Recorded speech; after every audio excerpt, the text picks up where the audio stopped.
encanto. Canal Abre Alas FC, falando de história. Galera, aqui é o professor Dácio falando mais um pouco de história do nosso queridão, o Clube de Regatas do Flamengo. E hoje nós vamos falar da nossa base, ou seria dos nossos malvadinhos. Para falar da base, nós vamos falar da Copa São Paulo de Futebol Júnior. Bom, janeiro de 1990, o Flamengo vivia seu primeiro começo de temporada após a despedida do ídolo maior. Zico havia se despedido oficialmente num jogo em Juiz de Fora, no dia 2 de dezembro de 1989, um clássico contra o Fluminense, em que o Flamengo venceu por 5-0. Zico fez um gol de falta, deu uma assistência e encerrou a sua carreira em grande estilo. Bom, a Copa São Paulo já revelou grandes jogadores, mas sem dúvida nenhuma o time que teve mais revelações em uma única edição foi aquele time nosso de 1990. Um time que contava no elenco com nomes como Júnior Baiano, Piá, Marquinhos, Fabinho, Marcelinho Carioca, Luiz Antônio, Djalminha, Nélio, Paulo Nunes, entre outros, fruto de uma geração muito especial criada na Gávea. Naquele torneio, o Flamengo teve 7 vitórias, 3 empates e apenas uma derrota para o Juventus de São Paulo. Derrota essa que nós devolvemos na partida final, quando fomos campeões em cima do próprio Juventus. Esse gol contou com uma assistência maravilhosa de Djalminha, tá? Para o zagueiro Júnior Baiano, que se aventurou no ataque como um autêntico centroavante e, ao receber a bola, encobriu o goleiro Alê com um toque de fora da área para marcar o único gol daquela partida, aos 28 minutos. Flamengo 1, Juventus de São Paulo 0, Flamengo campeão da Copa São Paulo de Futebol Júnior de 1990.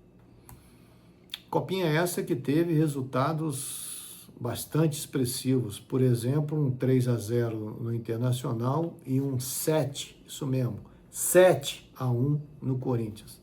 Jogo em que Djalminha fez 5 gols, uma manita. Nós temos que lembrar que esses campeões foram peças importantes em títulos do Flamengo que viriam imediatamente a seguir. Alguns deles titulares em conquistas nacionais, como a Copa do Brasil de 1990 e o Brasileiro de 92. Júnior Baiano foi um que formou zagas fortes, ao lado de Wilson Gotardo, Rogério. Piá se tornou um especialista em cruzamentos certeiros para a cabeçada do centroavante gaúcho. Gaúcho, com quem Paulo Nunes fez dupla muito marcante na época. Marcelinho e Djalminha tiveram seus momentos de brilho até 1993, ano em que deixaram a Gávea. Fabinho, Nélio, Marquinhos se tornaram nomes sólidos na escalação rubro-negra por muitos anos. Nélio veio a ganhar a bola de prata da Placar em 92 e Marquinhos disputou a Copa América com a seleção brasileira no ano seguinte. Todos esses nomes marcaram não só a primeira conquista do clube na Copinha, como a própria história da competição. No entanto, a diretoria do clube na época não soube aproveitar essa geração. A maioria desses grandes jogadores deixaram o clube praticamente de graça e foram fazer sucesso em outras equipes, tornando-se ídolos de outras torcidas. Principalmente Djalminha eleito o melhor jogador da Copinha, foi brilhar no Guarani, depois no Palmeiras e depois no Deportivo La Coruña. Marcelinho Carioca se tornou um ídolo inquestionável no Corinthians. O meia Marquinho, que depois virou volante, se destacou em clubes do Rio. O zagueiro Júnior Baiano, autor do gol do título e titular da seleção, também deixou o Flamengo. No comando de ataque ainda tínhamos Paulo Nunes, o Diabo Loiro, que como profissional fez fama no Grêmio e depois no Palmeiras. A realidade é que o Flamengo acabou de vender grandes jogadores que se tornaram craques a preços irrisórios. O que acontece é que a falta de transparência nos anos 90, quando os clubes raramente divulgavam as cifras de transações, não nos permite ter clareza nos valores exatos dessas vendas. Fala-se em 500 mil, 700 mil, um valor insignificante para a época. Aliado a isso, a fragilidade no processo de gestão permitia que muitas vendas feitas se realizassem em pacotes ou com acordos pouco documentados. A realidade é que não existia essa valorização da base, como hoje a nossa diretoria acabou por deixar claro. A verdade é que o Flamengo gastava milhões com jogadores renomados já em 1995, esquecendo rapidamente a receita para o sucesso da nossa história. E como diz o famoso slogan, craque, o Flamengo faz em casa. O fato é que perdemos uma geração extremamente promissora que acabou se consagrando em outros clubes.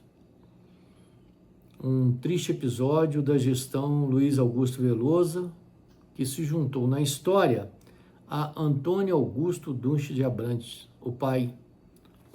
Porque vendeu uma geração promissora a preço de banana, e o outro porque havia vendido o Zico.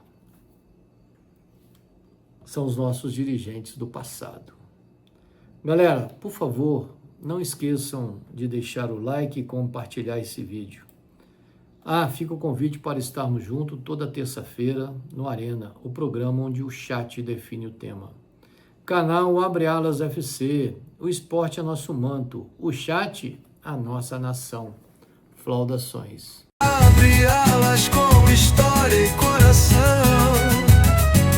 Abre alas com humor e emoção. Abre alas saudando nosso manto. Abre alas com raça, amor, paixão, encanto.